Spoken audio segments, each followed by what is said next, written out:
正式踏入2026年馬年啦，祝各位龍馬精神、和氣生財、生活愉快。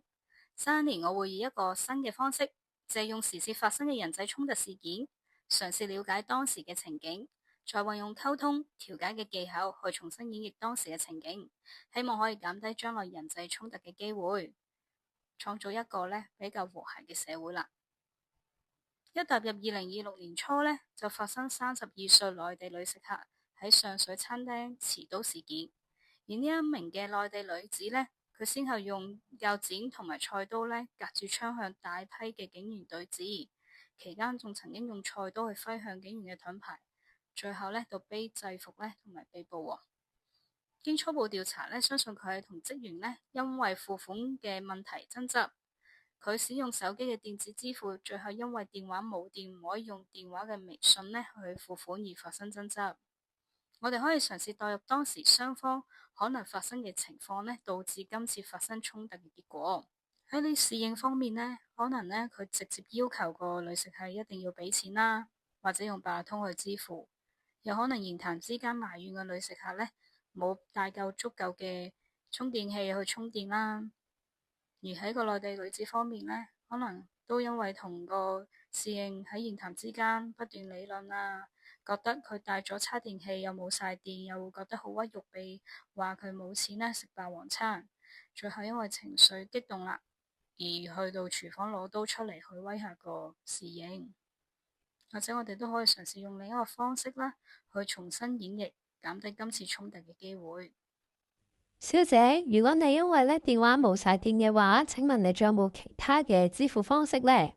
除咗現金，我哋都可以用八達通。如果真係都冇嘅話，或者你附近有冇朋友幫你可以支付今餐嘅費用啊？唔好意思，我冇帶現金都冇八達通，而且我一個人嚟香港自由行都冇其他朋友，而且我電話同埋叉電器都用晒成日啦，所以我冇晒電啊。如果係咁嘅話，我哋有叉電線嘅，你需唔需要借啊？萬一條線插唔到或者唔適合你嘅電話呢，可能有機會我都要同你喺附近買翻一個適合你電話嘅叉電線。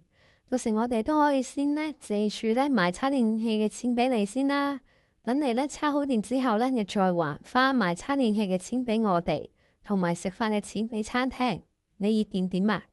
太好啦！咁麻煩你先借叉電線俾我插住電先啦，唔該晒你。好啊，我借住叉電線俾你插住電先，你等電話有電再通知我哋去支付翻今次食飯嘅費用啊，唔使急。太好啦，麻煩晒你。由以上示範可以睇到如果雙方轉換語氣啊、表達嘅方法已經可以產生一個截然不同嘅結果。咁我哋雙方其實都可以各自都有可以有進步嘅空間嘅。喺侍應方面啦，咁都可以留意翻因為其實做服務業啦，我哋都要留意翻對客嘅態度，展示翻一個好客精神，俾個客多啲去選擇嘅機會啦，避免淨係得一條路去選擇，可以做到互相尊重嘅。而喺食客方面作為消費者亦都唔好淨係得一個嘅付款方法，我哋都要帶備充足嘅現金啦，特別去外地旅行都要留意翻當地普遍嘅支付方法，做好充足嘅準備，避免發生因為電話冇電唔可以支付嘅尷尬場面。除咗喺我哋喺嗰邊個表達方法之外我哋都可以留意翻就算用同一句說話有同一個意思如果唔同嘅面部表情都有唔同嘅後果㗎喎。面部表情係最重要嘅溝通媒介。美國加州大學 Albert McRaven 博士曾經做過個研究，人中意或者討厭一個人其中55%係嚟自視覺，大部分係因為面部嘅表情，另外38%嚟自音調，7% 嚟自語言。人喺面對威脅嘅情緒時候反應嘅速度係比正面嘅情緒嚟得仲快嘅，所以一旦感受到唔好嘅情緒就會產生一個防衛嘅心理㗎。所以我哋盡量減少壞嘅情緒帶入嚟。如果萬一真係好嬲嘅時候我哋都可以試下深呼吸啦，平息自己嘅怒氣，唔係其他人都好容易感受到㗎。美國作家 Leo Landis 喺一本書叫做《How to Talk to Anyone》如何與任何人交談中強調笑容就係最好嘅社交工具，係面部表情中最具影響力嘅溝通媒介，可以迅速去建立親和力。唔係叫你係咁樣笑，